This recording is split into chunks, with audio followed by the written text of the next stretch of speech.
The ex-cop who appeared on video with his son where one of them shot dead Ahmaud Arbery leaked the video of the 25-year-old jogger's last moments because he thought it would exonerate him. Brunswick attorney Alan Tucker, who made headlines when he revealed himself to be the one who released the video of the February 23 killing, claimed Greg McMichael wanted to use the video to clear up rumors circulating in the community after the shooting. Tucker, who said his parents live in the Satya Shores area in Georgia where the shooting occurred, also hoped the video would ease racial tension in the community. "I didn't want the neighborhood to become a Ferguson," Tucker explained to WSB-TV. Tucker said that Greg McMichael had brought the video, along with others, to his office because he wanted help to get them to a talk show host at a local Brunswick radio station.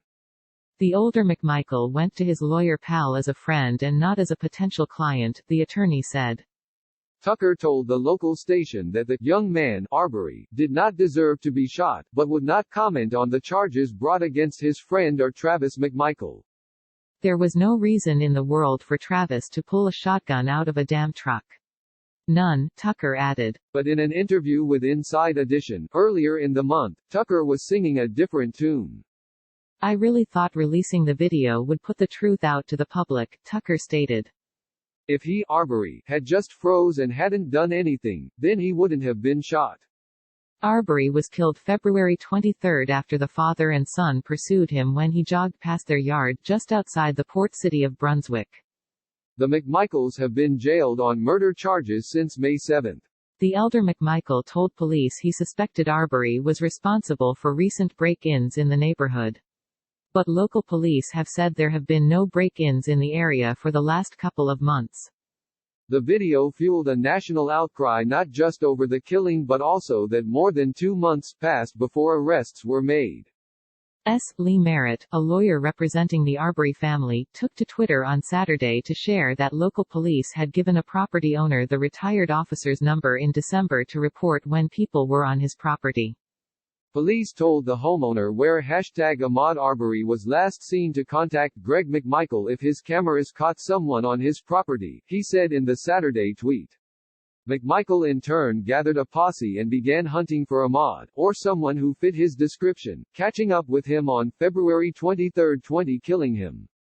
Attorney Franklin Hogue, hired to defend Gregory McMichael along with his law partner wife, said more details would be revealed at a preliminary court hearing that he plans to request soon. The truth will reveal this is not just another act of violent racism, Franklin Hogue told a news conference outside the couple's Macon office. Greg McMichael did not commit murder. Greg McMichael is not a party to the crime of murder.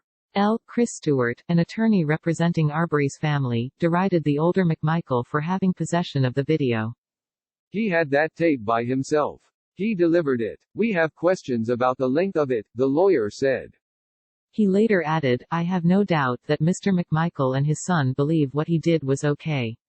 It just wasn't. Travis never should have gotten that shotgun. That is significant." February 23, Ahmaud Arbery is shot dead in the street in Brunswick, Georgia. Gregory and Travis McMichael had gone out in their car with guns to chase him because they mistook him for a burglar. When they caught up to him, Travis got out of the car. Gregory says they told Arbery that they wanted to talk to him and that he attacked Travis. A struggle ensued and Travis fired his gun twice, killing Ahmaud, 25. Late February, first prosecutor recuses herself. Jackie Johnson, the Brunswick district attorney, stepped down from the case because Gregory used to work in her office as an investigator. Mid-April, second prosecutor says he won't press charges, then recuses himself. George Barnhill was given the case. He at first said he did not think it merited charges because the McMichaels were acting lawfully by trying to carry out a citizen's arrest, which is legal in Georgia. He also said that the video shows Arbery reaching for Travis's gun. The first shot is fired however when the pair are out of frame. When the camera panned back to them, they were struggling again to the side of the vehicle. Barnhill said Travis was standing his ground by firing 3 shots which hit Arbery. He later had to recuse himself after it emerged that his son works in the Brunswick District Attorney's office, where Gregory served. May 5, third prosecutor passes it on to grand jury. Tom Durden is the third prosecutor to have the case come across his desk. He said that his office would approach it without prior prejudice. This week, he announced that he would not make a decision on whether or not to charge, and that he wants to convene a grand jury to take it on. May 7, Georgia Bureau of Investigation files charges. The GBI announced that it was bringing charges of murder and aggravated assault against the Gregory and Travis on May 7. May 11, Department of Justice says it is weighing hate crime charges against the McMichaels. Georgia's Attorney General Chris Carr orders the Georgia Bureau of Investigation to conduct a federal probe into why it took 74 days for the men to be arrested. The case is also given to Joyette Holmes, a black prosecutor. Woman whose brother and father have been charged with murder of Ahmaud Arbery insists they are not racist because they loved her non-white boyfriends, and says she is scared for her life after receiving death threats. A white woman whose brother and father have been charged with murdering black jogger Ahmaud Arbery insists the pair are not racist and says the killing was not a lynching. Lindsay McMichael, 30, was inside in her pajamas when her father Gregory, 64, and brother Travis, 34, shot and killed Arbery, 25, down the road from their Brunswick, Georgia home on February 23. Lindsay told The Sun on Saturday that she does not believe Arbery's slaying was racially motivated, claiming that her father and brother have loved all her non-white boyfriends. I have never dated anyone of the same race since I was 19 years old, and my father and my brother have loved every person that I've ever dated like they were their own son or brother. These are people that I have brought home, that my sweet mama has cooked for and given everything to. Lindsay continued, they're not monsters.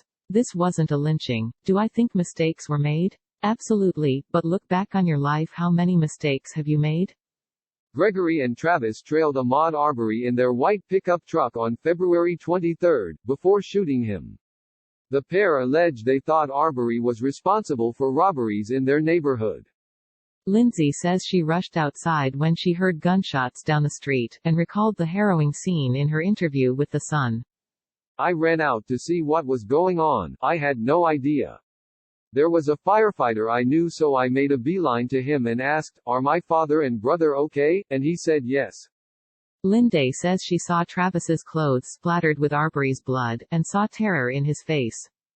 I've seen my brother in his happiest moments. I was there when his child was born, and I've seen him in distress, and I know that look. It wasn't like some glory thing, like I stalked and then got the kill that I was hoping for. It was absolute king panic. I really do believe that things just escalated so fast. I don't think it was vigilante justice. Travis had a weapon stolen. My mom's car had been rifled through. I think they just thought, let's apprehend this guy. Video footage which showed Gregory and Travis embroiled in a scuffle with Arbery before they fatally shot him sparked national outrage after it was published on social media earlier this month. Racial tensions in Georgia are running high in the aftermath of murder charges which were filed against Gregory and Travis last week. Lindsay called for calm in her interview with The Sun, stating, "Here in the country of the United States, it is innocent until proven guilty. I get it that people are angry. But let it all, the complete evidence, come out, please, for the love of God, and then we'll figure things out after that. If things were done that were nefarious or wrong, fine, but let it come out first." Lindsay says that both she and her 61-year-old mom have been subject to violent threats. Anonymous people have allegedly threatened to murder and rape the pair. We're not the ones on trial here. My dad and my brother are, she stated.